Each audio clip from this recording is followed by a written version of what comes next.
СДСМ не учествуваше во работната група за измени во изборниот законник, но денес доставените измени СДСМ ќе ги блокира, изјави денес Венко Филипче. Според него, спорно е што од диаспората сега ќе може да гласа секој и без контрола. Нарушена е тајноста на гласањето, а од приговорите на гласањето валидни ќе бидат само оние кои што се влезени во записник. Поради ова Филипче изјави: Имајќи го сето ова предвид, ние овој закон во собранието ќе го блокираме. Ваков закон не сме ова собрание да донесе.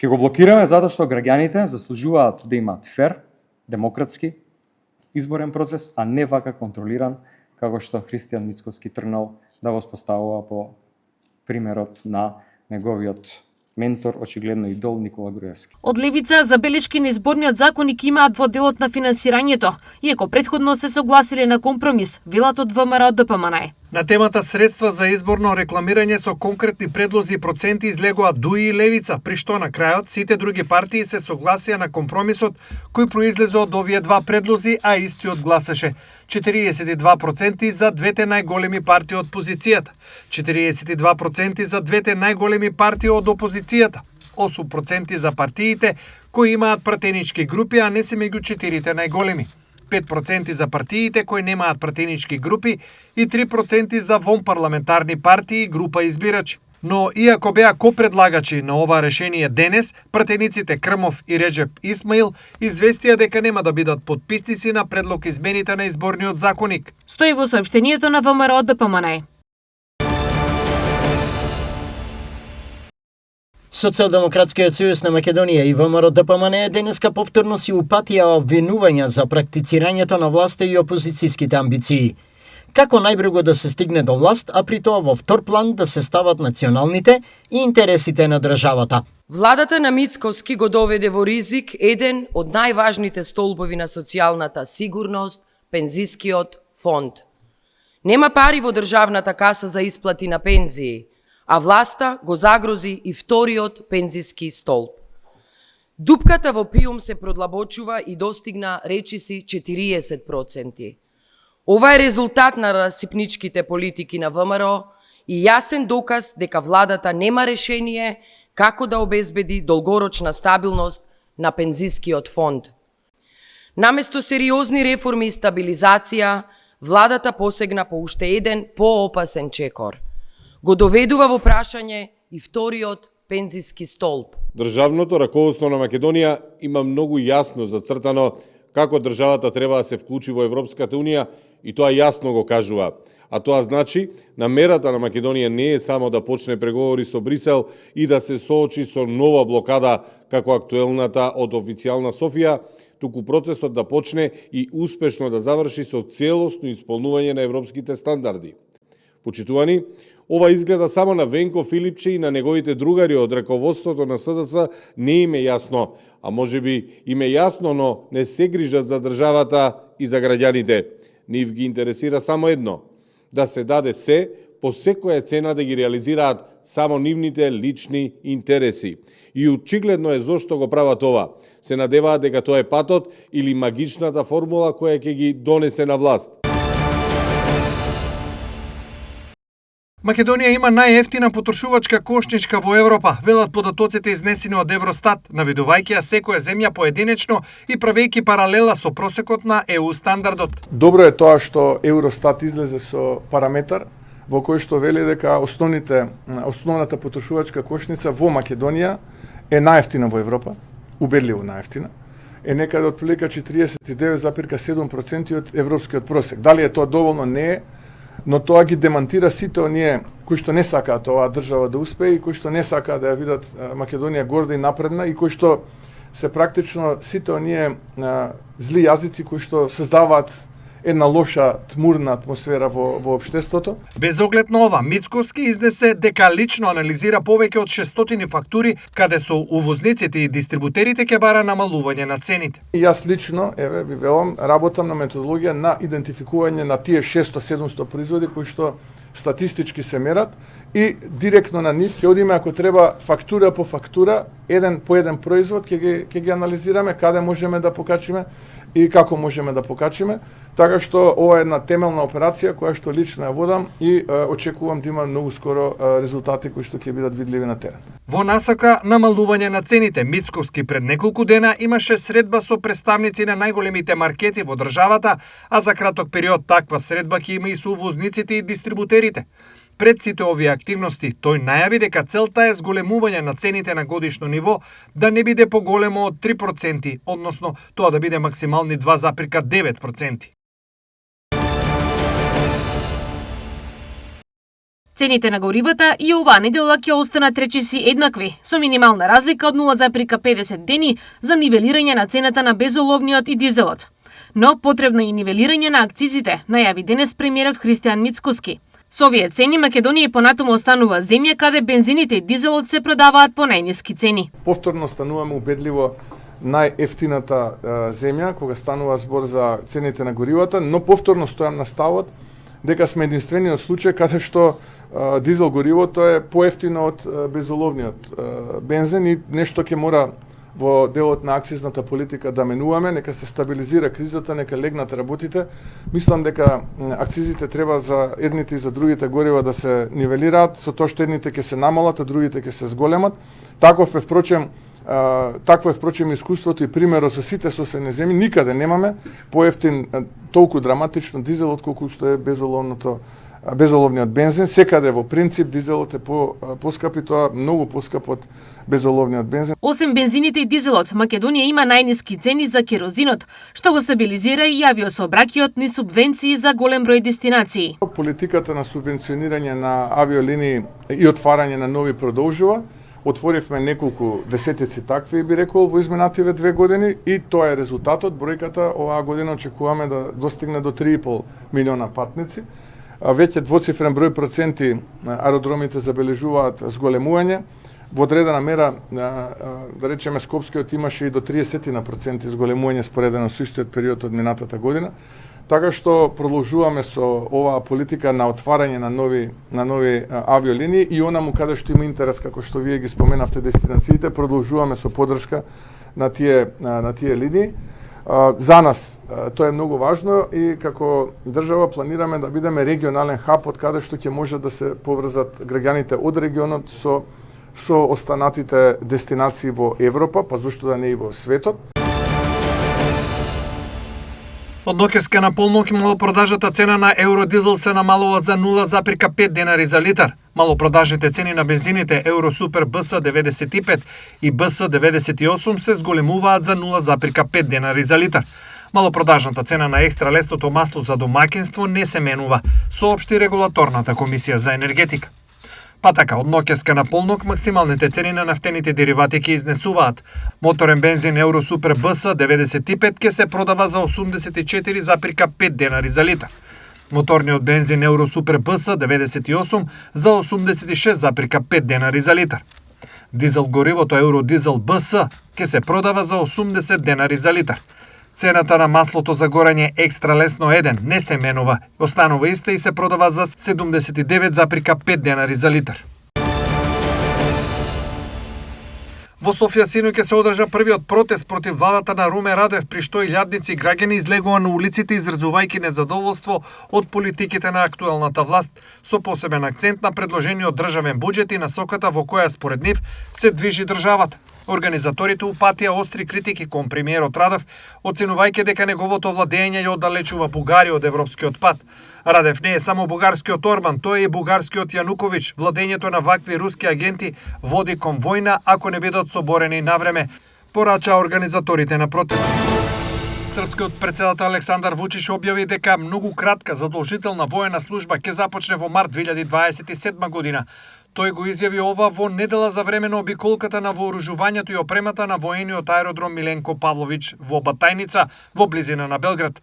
Пред тоа ќе започнат бирократските процедури, а во март ќе започнеме со отслужување на многу кратка воена служба. Ова дополнително ќе ги зајакне нашите одбранбени способности, рече Вучич. На почетокот на годината тој објави дека ќе се воведе задолжителна воена служба и дека ќе трае 75 дена за мажи под 30 години. Хрватскиот образовен систем се соочува со едно од најголемите безбедносни инциденти откако шифрирана датотека што содржи стотици илјади записи за ученици од основно и средно образование во Хрватска беше јавно објавена на онлайн форум. Авторот на објавата на Reddit утврди дека базата на податоци содржи точно 563.509 уникатни записи. Базата на податоци наводно вклучува податоци за ученици, наставници и други корисници од дури 1452 образовни институции во Хрватска. Министерството за наука, образование и млади се уште официјално не го коментира случајот. Се очекува понатамошна истрага за да се утврди кој е одговорен за објавувањето на податоците и дали имало неуспех во заштитата на училишниот систем. 3600 хектари земјоделско земјиште ќе се наводнуваат од Злетовица и ќе се произведуваат 10 мегавати струја. Ова го предвидува втората и трета фаза од проектот подобрување за искористување на водите од басенот на река Злетовица, за кој денес е потпишан грант од $2 милиони помеѓу Министерството за земјоделство и Светска банка, каде крајен корисник е јавното предпријатие Хидросистем Злетовица. Со обезбедување на стабилна и предвидлива достапност на вода за наводнување ќе се создадат услови за зголемување на земјоделските приноси, воведување на нови култури, проширување на обработливите површини и подобрување на економската сигурност на земјоделците и на населението од регионот.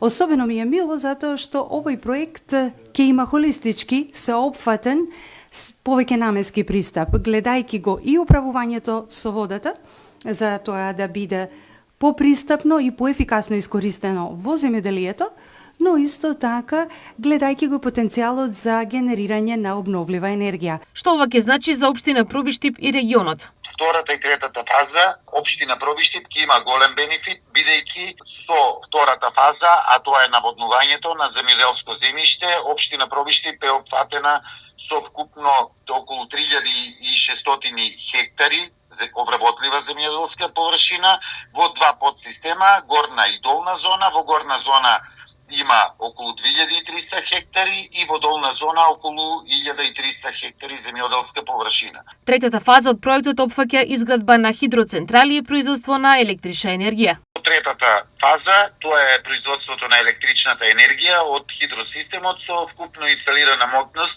од околу 10 мегавати. Планирано е да се направат 3 хидроцентрали по течението на Злетовска река и 2 хидроцентрали кои ќе ја користат водата од цевководите за водоснабдување.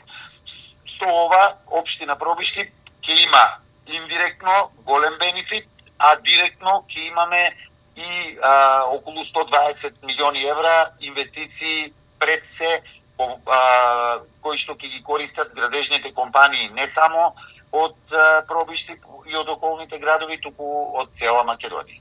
Реализацијата на проектот ќе трае 18 месеци и ќе заврши на 31 декември 2027 година. Сите општини во источниот регион регистрираат рекордно висока потрошувачка на вода во оваа сезона. Најмногу вода за пиење се троши во Штип, а вчерашниот ден забележа потрошувачка кулминација од 250 литри во секунда, наспроти досега просечните околу 170. Со зголемувањето на температурите бележиме и пораст на потрошувачката на вода. Минималната потрошувачка за овој период изнесува околу 90 литри во секунда и е во некаде во 2-3 часот во утринските часови. Максималната потрошувачка е околу 250 литри во секунда и е некаде околу 19-20 часот во попладневните часови, додека пак просечната потрошувачка на вода е околу 170 литра во секунда. Без оглед на високата потрошувачка, Штип проблеми со водоснабдувањето за сега нема, но проблем е Кочани. Од место викано Градовски Орман се испумпува околу 226 литри во секунда. Со тоа што оди до препумпна станица, каде се препумпува, зашто е висинска разлика и се транспортира до фабриката за преработка на вода.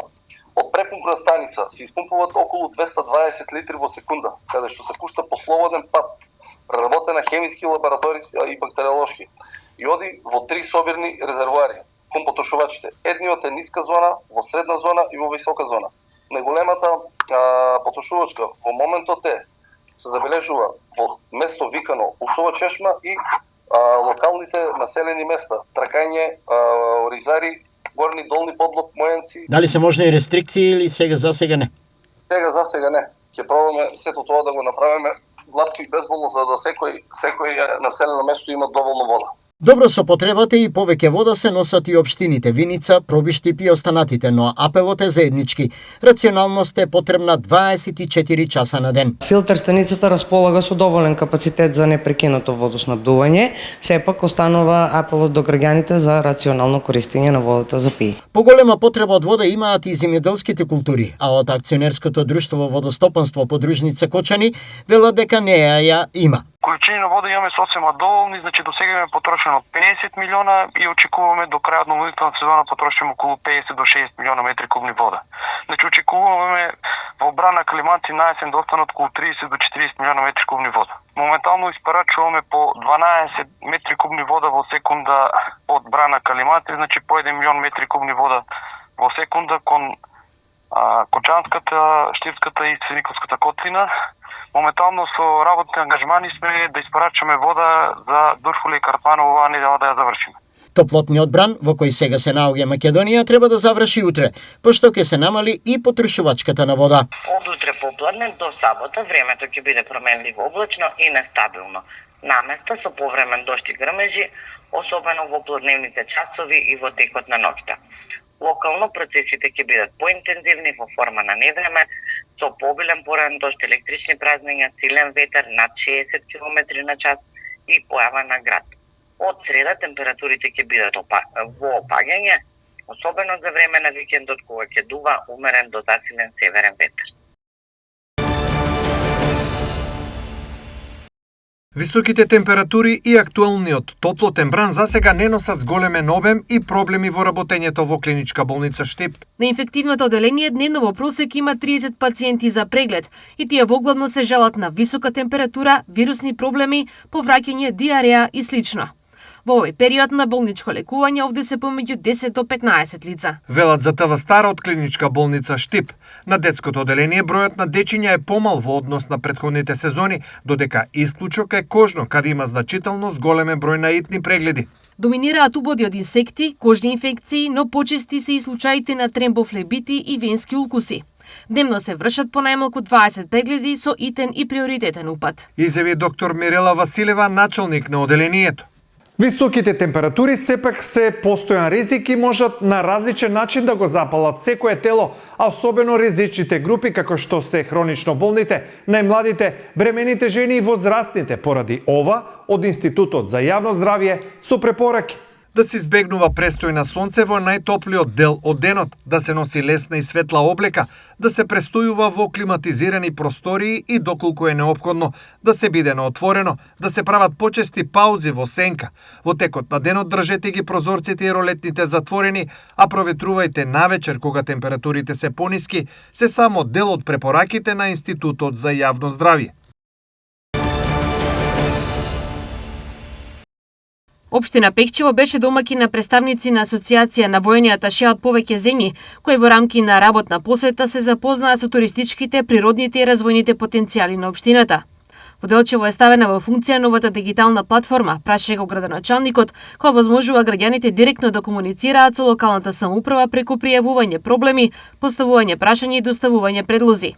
По меѓувреме, општина Виница го заврши поплочувањето на 2 улици во село Градец на површина од 600 квадратни метри, а во тек се подготовки за реализација на нови инфраструктурни проекти со цел подобрување на условите за живот на граѓаните.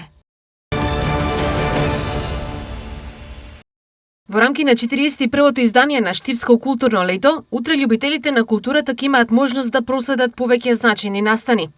Програмата започнува во 12 часот во Центарот за култура Киро Глигоров, каде ќе бидат промовирани книгите Јасновидец, трагичен македонски пророк од Ставре Джиков, како и Гоце Делчев, Љубов и смрт од Зоран Спасов. Во вечерниот термин од 20 часот на сцената на Народниот театар Штип ќе биде изведена театарската представа Синдром Нора, Културната вечер продолжува во 21 часот во Домот на млади, каде концерт ќе одржи Биг Бенд Астибо, кој една година по своето формирање веќе објавува 5-ти целовечерен концерт, носејќи богата музичка програма за посетителите.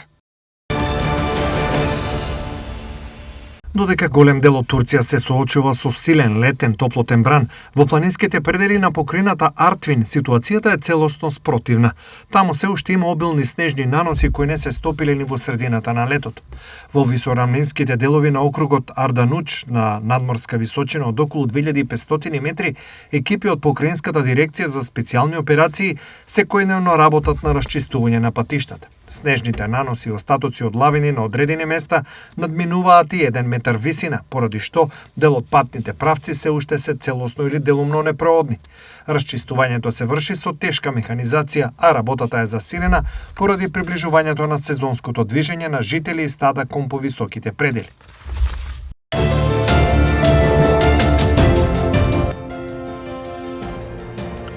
И утре времето сончево и многу топло, со температури до 36 степен.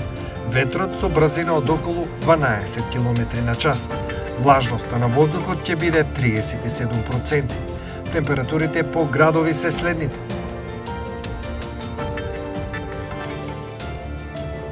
Штип и Карбенци со по 36 степени, Пробиштип 34, Чешиново Облешево 35, Кочани исто така со 35 степени. Температурата во Виница до 33 степен, во Македонска Каменица и Делчево до 32, а во Пехчево и Берово максимални 28 степени.